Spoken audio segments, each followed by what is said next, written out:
Hello વિદ્યાર્થી મિત્રો, રાધે રાધે. તો તમને શું લાગે છે? પ્રશ્ન તમે બોર્ડ ઉપર વાંચી રહ્યા છો તો તમને શું લાગે છે? શિક્ષકોની ટેટની પરીક્ષા અલગ લેવાશે? ટેટ પરીક્ષા વર્ષમાં 2 વાર લેવાશે કે ટેટ પરીક્ષા ઓગસ્ટમાં લેવાઈ શકે? આ બધા જ પ્રશ્નના જવાબ તમને આ વિડીયોમાં મળવાના છે. અને શું થઈ શકે ને ગુજરાતની ટેટની એક્ઝામમાં તે પણ તમને અહીંયા આપણે કહેવાના છીએ. તો પહેલાં તો વિડીયોને એન્ડ સુધી જોજો, આપણી ચેનલને સબસ્ક્રાઈબ કરી દેજો. અને આપણે શેના આધારે કહીએ છીએ આ પ્રશ્નના જવાબ તમને આપી રહ્યા છે અને અંદાજ લગાવી રહ્યા છે, તો એની પોસ્ટમાં આપણે આંધ્રપ્રદેશનું પ્રૂફ મૂકી દીધું છે કે ત્યાં ટેટની એક્ઝામનું કઈ રીતે આયોજન થઈ ગયું છે. એના આધારે ગુજરાતમાં પણ એવું થઈ શકે, એના વિશે આજે આપણે વાત કરવાના છીએ. તો વિડીયોને લાઈક કરી દેજો, ચેનલને સબસ્ક્રાઈબ કરી દેજો. પહેલાં મિત્રો, તમને ખબર હશે કે મહારાષ્ટ્રમાં કાલે ટેટની એક્ઝામ હતી, બરાબર? તો એ એક્ઝામની થોડા સમય પહેલાં પેપર લીક થઈ ગયું, એટલે અત્યારે એક્ઝામ સ્થગિત કરી દેવામાં આવી છે.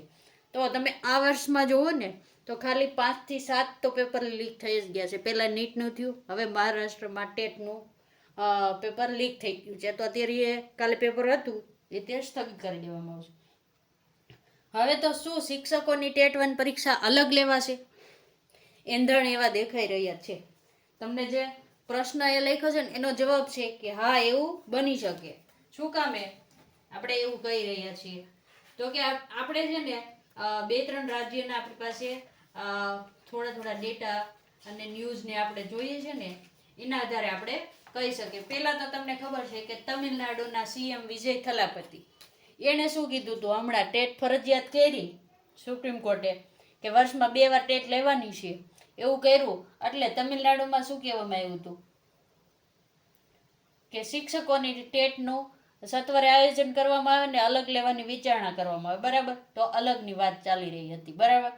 ત્યાં તો બીજા રાજ્યનું આપણે જોઈએ તો બીજું જોઈએ તો આંધ્રપ્રદેશમાં અત્યારે શું થઈ ગયું તમને ખબર છે? પરિપત્ર હોદન આવી ગયો, એક્ઝામ ક્યારે આવશે બધું જ. પણ કેવી રીતે? તો કે હાઈકોર્ટનો આદેશ છે, વર્ષમાં 2 વાર એક્ઝામ લેવાની છે, તો શિક્ષકોની અલગ લેવી. કેવી? શિક્ષકોની અલગ ટેટ. અને એના ફોર્મ ભરવાના ચાલુ પણ થઈ ગયા. અત્યારે 5 જુલાઈ એના ફોર્મ ભરવાની છેલ્લી તારીખ છે. અને આંધ્રપ્રદેશ વાળાને શિક્ષકોની સ્પેશિયલ, આપણે કેમ સીસીઈની સ્પેશિયલ એક્ઝામ આવી હતી બધા શિક્ષકોને પાસ કરવાની, તો હવે શિક્ષકોની ટેટ આંધ્રપ્રદેશમાં અલગ થઈ ગઈ. કેમાં થઈ ગઈ? અલગ થઈ ગઈ. તો અહીંયા તમને એક્ઝામની ડેટ પણ આપી દીધી છે. 5 ઓગસ્ટે એક્ઝામ લેવાશે. 5 ઓગસ્ટે એક્ઝામ લેવાશે અને 15 સપ્ટેમ્બરે એનું રિઝલ્ટ પણ આપી દેશે. ક્યારે? 15 સપ્ટેમ્બરે રિઝલ્ટ. બંને રોજ એનું રિઝલ્ટ પણ આવી જશે. આખો શિડ્યુલ તમને આંધ્રપ્રદેશનો આપણે પરિપત્ર મૂકેલો છે, એમાં તમે જોઈ લેજો. એમાં આખો શિડ્યુલ એને ટેટની એક્ઝામનો આપી દીધો અને એક જ દિવસમાં ટેટ 1 ને 2 2 શિફ્ટમાં લઈ લેવાની, બરાબર? તો હવે બધા આપણને શું થાય કે ગુજરાતમાં પણ આ લાગુ પડી શકે? તો કે જો સંભાવના છે. શું કામે? વર્ષમાં 2 વાર ટેટ લેવાની, તો ઉમેદવારને સાથે લે એવી કોઈ શક્યતા અત્યારે દેખાઈ રહી નથી. વર્ષમાં 2 વાર કોર્ટે કીધું છે, એટલે 2 વાર લેશે. પણ 2 વાર કોની લેશે? શિક્ષકોની. કારણ તમને ખબર છે કે એને 31 ઓગસ્ટ 2028 સુધીમાં ટેટ પાસ કરવાની છે. છેલ્લી ડેડલાઈન આપી દીધી છે. એટલા માટે એની 2 વાર એક્ઝામ લેવાશે જ ને. આ વર્ષની આપણે પણ ન્યૂઝ મળી રહ્યા છે, પણ આપણી પાસે કોઈ પ્રૂફ નથી. આપણે પણ ઓગસ્ટમાં એક્ઝામ હશે એવો ન્યૂઝ સંભળાઈ રહ્યા છે. ઓગસ્ટમાં ટેટની એક્ઝામ હશે.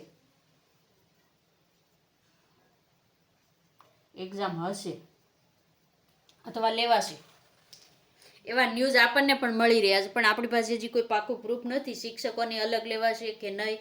અને ટેટ 2ના તો આપણી પાસે છે જ કે જુલાઈમાં કે ઓગસ્ટમાં નોટિફિકેશન આવીને ફોર્મ ભરાશે. પણ અહીંયા પણ આપણે જો ગુજરાતનું જોઈએ ને તો ગુજરાતમાં પણ શિક્ષકોની અલગ પરીક્ષા. શું કામ આપણે એમ કહીએ છીએ કે હા આપણી છે ને જે સામાન્ય આપણે ટેટ 1 પાસ કરીએ છીએ ને જે પરીક્ષા ભરતી માટેની એની વર્ષમાં એકવાર માંડ લેવા છે. ભરતી કેલેન્ડર 10 વર્ષનું આવી ગયું છે એટલા માટે. અને શિક્ષકોની અલગ આવશે અને પાસિંગ માર્કમાં થોડુંક બાંધછોડ કરે તોય શિક્ષકોનું અલગ કરી શકે છે. અત્યારે તમને ખબર શિક્ષકોનું આંદોલન ચાલી રહ્યું છે એટલા માટે. તો આ શિડ્યુલ થઈ ગયો છે. તો ટૂંક જ સમયમાં હવે ગુજરાતના શિક્ષકો માટે પણ જો આવી ખુશખબર આવે તો કંઈ નવાઈ નહીં. અને ટેટની પરીક્ષા તો ઓગસ્ટમાં લેવાવાની શક્યતા 99% છે, પણ કોની છે એ નથી ખબર. જો આપણે ચોખવટ જ પાડવી છે કે ઉમેદવાર અને શિક્ષકોની સાથે લેશે, ઉમેદવાર અને શિક્ષકોની સાથે, એના કોઈ આપણી પાસે ન્યૂઝ નથી કે અલગ લેશે, સાથે કે અલગ. હવે આ પ્રશ્નનો જવાબ છે ને તમે કમેન્ટમાં આપજો કે રાજ્ય પરીક્ષા બોર્ડ કઈ રીતે એક્ઝામ લઈ શકે છે. શિક્ષકોની અલગ અને ઉમેદવારોની એટલે કે જેને તાલીમાર્થી કહીએ આપણે જે કહીએ એની અલગ શિક્ષક બનવા માટેની. તો આ પ્રશ્ન હું તમારા ઉપર છોડું છું. ઓગસ્ટમાં લેવાશે કે નહીં અને અલગ લેવાશે કે સાથે લેવાશે, અને ટૂંક સમયમાં જે મિત્રો અને શિક્ષકોને ટેટની એક્ઝામ દેવાની તૈયારી કરી લેજો. ઓગસ્ટમાં તમારી ટેટ 1 અને 2 બંને આવી જશે. આના ઉપરથી અંદાજ લગાવી શકાય છે કે બધા રાજ્યોમાં ટેટ 1 ફરજિયાત બધા શિક્ષકોને ટેટ 1 ફરજિયાત છે એટલે પરીક્ષા તો લેવી જ પડશે, પણ અલગ સ્પેશિયલ ટેટ 1 લેવાશે શિક્ષકો માટે અલગ. તો આ પ્રશ્નનો જવાબ તમારે કમેન્ટમાં આપવાનો છે. તમને શું લાગે છે, અલગ લેવાશે કે સાથે લેવાશે? વિડીયોને પૂર્ણ કરીએ છીએ. રાધે રાધે.